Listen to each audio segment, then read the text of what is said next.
Ebola virus भी बहुत जानलेवा है। बार-बार ये कहा जा रहा है कि इनका इलाज नहीं है और इसको लेकर जो अपडेट है कि सीरम इंस्टीट्यूट इबोला वायरस को लेकर जो वैक्सीन है वो बनाने की कोशिश कर रहा है, जो कि ऑक्सफोर्ड यूनिवर्सिटी के साथ एक करार उन्होंने किया है, इसके लिए एक वैक्सीन बनाई जा रही है। हालांकि अभी बनेगी नहीं बनेगी, इसका ट्रायल फिलहाल जानवरों पर शुरू हुआ है, आगे का अपडेट अभी आना बाकी है।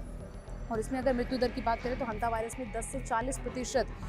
जो डेथ रेट है वो होता है और इसमें 25 से 90%, यानी कि अगर किसी को इबोला हो जाता है तो बचने के चांसेस बहुत कम होते हैं। अगले स्लाइड की तरफ बढ़ते हैं, जिसमें हंता वायरस और इबोला वायरस का जो मेन सोर्स है वो क्या होता है। ये दरअसल चूहे के मूत्र मल से, उसकी लार से फैलता है। ये हवा के जरिए भी फैलता है, लेकिन बहुत जब ड्राई कण होते हैं, यानी कि आप किसी ऐसी जगह पर जाते हैं जहाँ पर धूल हो, मिट्टी हो और उसी जगह पर कोई ऐसा चूहे की लार या फिर उसका मूत्र या मल हो और उससे अगर आप उसी मिट्टी में आप सांस लेते हैं, उसी हवा में वो मिट्टी होती है, तो उसमें आपको ये चांसेस रहते हैं कि आपको हंता वायरस हो सकता है। ये इंसान से इंसान में नहीं फैलता है, बहुत रेयर केसेस ऐसे हैं और इसके साथ साथ किसी भी तरीके की अगर संक्रमित वस्तुएं होती है उससे भी ये फैलता नहीं है।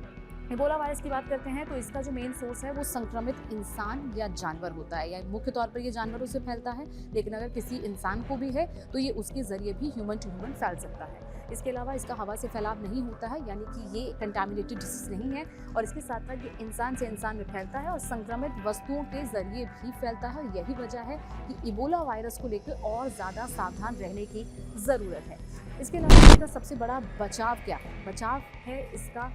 ही इसका सबसे बड़ा इलाज है, यानी कि आप जितना बच सकते हैं इससे वही इसका इलाज है, क्योंकि फिलहाल इसको लेकर कोई भी एक पुख्ता इलाज अभी सामने नहीं आया है। चूहों से अगर आप बचाव रखें, अपने घर को साफ रखें, चूहों के संपर्क में ना आएँ। इसके अलावा मास्क और दस्ताने पहने, साफ़ सफाई का बहुत ध्यान रखें और ज़रूरी नहीं है कि आप अगर एक दूसरे से डिस्टेंस रखें तो उससे ये कम फैलता है। इसके अलावा इसका कोई वैक्सीनेशन नहीं है और अगर आप बात करें तो इबोला वायरस की, तो ये संक्रमित इलाकों में सख्त स्वच्छता होनी चाहिए, यानी कि जिस जगह पर ये फैला हुआ है वहाँ बहुत ज़्यादा साफ़ सफाई होनी चाहिए।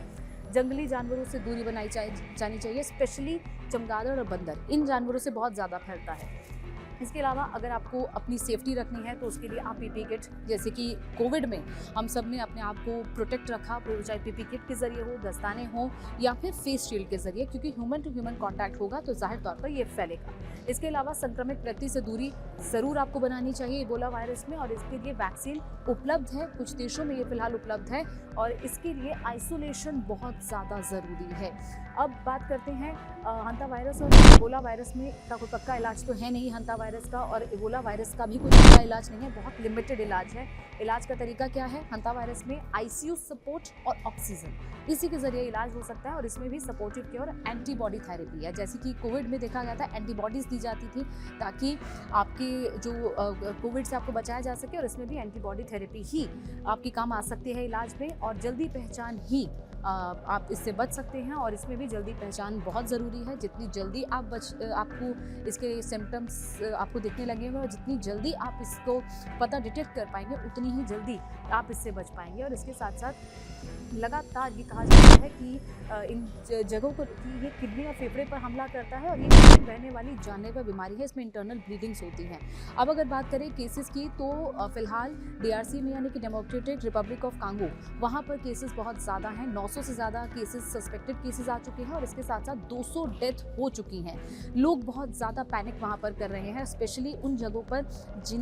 जिनके परिवार के लोग मरे हैं, वो विक्टिम्स जिनकी डेड बॉडीज़ इस वक्त आइसोलेशन सेंटर्स में रखी गई हैं, वहाँ पर भी देखा गया कि बहुत ज़्यादा बवाल हुआ था, पैनिक की सिचुएशन थी, क्योंकि फैमिली के लोग चाहते थे कि डेड बॉडीज़ वो लेकर जाएं, लेकिन डेड बॉडीज़ नहीं दी जा सकती थी क्योंकि उससे भी इस इबोला वायरस के फैलने का खतरा होता है। हालांकि हंता वायरस अभी बहुत ज़्यादा फैला नहीं है, लेकिन इन इबोला वायरस को लेकर स्पेशली सरकार की तरफ से, यानी कि भारत सरकार की तरफ से एक बाकायदा गाइडलाइन भी जारी की गई है, जिसमें ये कहा गया कि जो भी लोग इसी कंट्री से आ रहे हैं जहाँ पर ये वायरस फैला हुआ है, स्पेशली अफ्रीका से, कांगो, सूडान, इन कंट्रीज से आ रहे हैं, वो उनकी स्क्रीनिंग बाकायदा हो, उन पर मॉनिटरिंग की जाए ताकि इस पूरे वायरस से को यहाँ इंडिया में फैलने से भी रोका जा सके। इंडिया में इसका कोई केस नहीं है फिलहाल, लेकिन जो भी लोग इन कंट्रीज से आ रहे हैं जहाँ पर ये वायरस फैला हुआ है,